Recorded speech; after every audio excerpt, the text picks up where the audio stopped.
বাবা এটা গোলাপি। হ্যালো সবাই, কেমন আছো? Welcome again to my channel Pritha's daily diary. তো আমি চলে এসেছি তোমাদের কাছে আমার একটা নতুন ভিডিও নিয়ে, যেটা হতে চলেছে পার্ক স্ট্রিটের একটা অথেন্টিক চাইনিজ রেস্টুরেন্টের কিন্তু রিভিউ, যেটার নাম হচ্ছে পিটার হু। আমি এই নামটা আগে শুনিনি, তো আমার এক বন্ধু রেকমেন্ড করায় মনে হলো নবমীর দিন সবাই মিলে কিন্তু আমরা সেখানে যেতেই পারি। তো আমি ক্যাবে করে পৌঁছে গেলাম পার্ক স্ট্রিটে। আর পার্ক স্ট্রিট থেকে কিছুটা দূর আমি হেঁটেছিলাম, কারণ জায়গাটা অ্যাকচুয়ালি একটু ভুল হয়েছিল বলতে।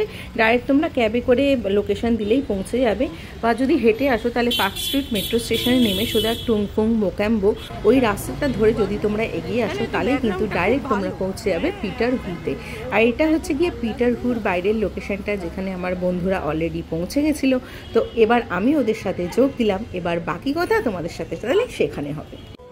অন্য দিন কি হয় বলতে পারবো না, কিন্তু পার্ক স্ট্রিট হওয়ার কারণে আর পুজোর সময় যেহেতু পার্ক স্ট্রিট একটু অফবিট লোকেশন, আর এই রেস্টুরেন্টটাও একটু অফবিট, সেই জন্য কিন্তু আমাদের একদমই বেশি ওয়েট করতে হয়নি। হার্ডলি 15 to 20 মিনিটস দাঁড়িয়েই কিন্তু আমরা বসার জায়গা পেয়ে গেছিলাম। অবশ্য তার মাঝখানে আমরা প্রচুর ফটো সেশন করে নিয়েছিলাম। তো এবার আমি তোমাদের সাথে শেয়ার করছি এটার ইন্টেরিয়ারটা, যেটা কিন্তু আমার ভীষণ ভালো লেগেছে। যেরকম তোমরা দেখতে পেলে আমরা সিঁড়ি দিয়ে এসে ওপরের পোর্শনটায় বসেছিলাম, আর ওপর থেকে নিচের ভিডিওটা আমি তোমাদের সাথে শেয়ার করছি। দেখতে পাচ্ছ একটা ভীষণ সুন্দর একটা সফট মিউজিক বলো, বা একটা ভীষণ অ্যাস্থেটিক ভাইব আছে জায়গাটাতে। খুব লাউড মিউজিক বা ঝিনচাক টাইপের জায়গা কিন্তু এটা নয়।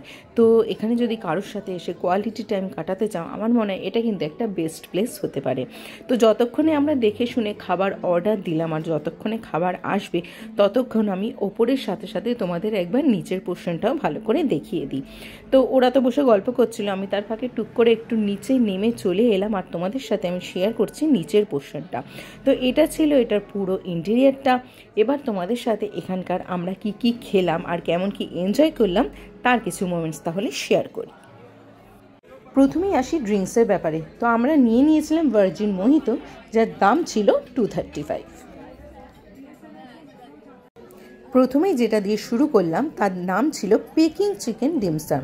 টোটাল 4 পিস ছিল আর এর দাম ছিল 420। এটা কিন্তু মুখে দেওয়া মাত্র জাস্ট গলে গেছিলো। তো এটা কিন্তু অবশ্যই রেকমেন্ডেড রইল, যদি তোমরা যাও অবশ্যই কিন্তু ট্রাই করো। নেক্সট আমরা অর্ডার করেছিলাম ফায়ারি প্রন, যার মধ্যে ওই 4 পিস ছিল আর যার দাম ছিল 565। এটা কিন্তু যথেষ্ট স্পাইসি ছিল। এটা চাইলে তোমরা কিন্তু স্কিপ করতে পারো, আহামরি কিছু কিন্তু আমার লাগেনি। তো এটা আমি তোমাদের জাস্ট দেখিয়ে দিলাম, আমার এখানে তো ফায়ার সরাতেই টাইম কেটে গেল।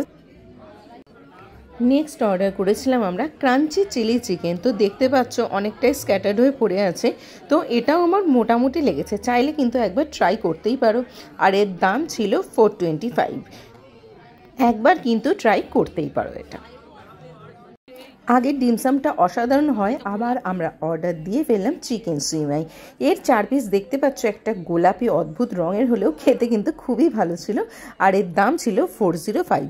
তো আমি এইটুকুই বুঝলাম, এখানে কিন্তু অন্য কিছু হোক না হোক, মোমো সুইমাই ডিমসাম যাই বলো, সেটার স্বাদ কিন্তু জাস্ট ফাটাফাটি। নানা ধরনের স্টার্টার খেয়ে শেষ অবধি আমরা মেন কোর্সে পৌঁছে গেলাম। তো আমরা নিয়েছিলাম চিকেন চিলি গার্লিক নুডল। তো দেখতে পাচ্ছ এর পরিমাণ কিন্তু অনেকটা ছিল, আর আমাদের 4 জনের জন্য এনাফ। এর দাম ছিল 310।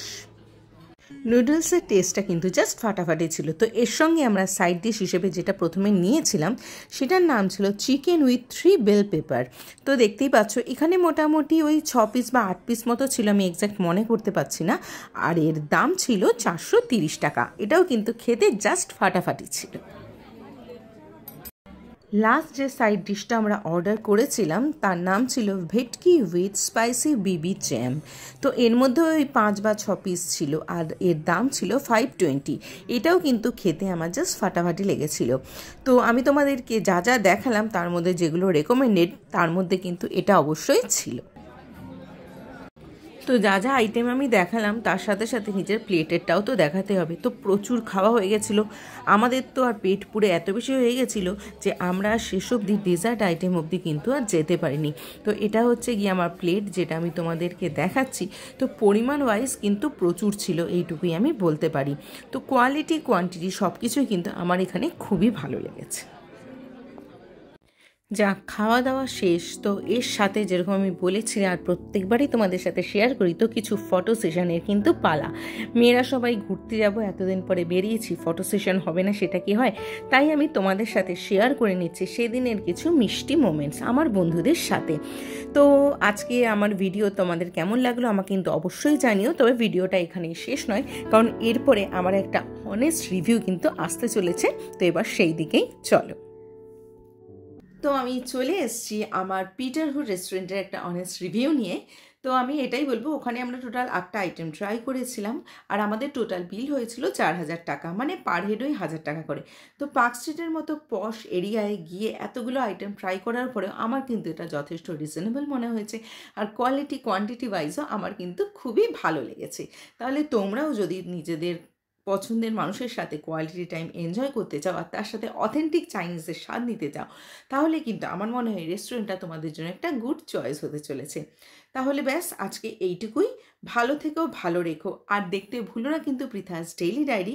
তার সাথে সাবস্ক্রাইব, লাইক, কমেন্ট এবং শেয়ারটা কিন্তু মাস্ট। তাহলে রিভিউ দিও আমার ভিডিওগুলো তোমাদের কেমন লাগছে। তাহলে দেখা হবে তোমাদের সাথে নেক্সট ভিডিওতে। Till then, by.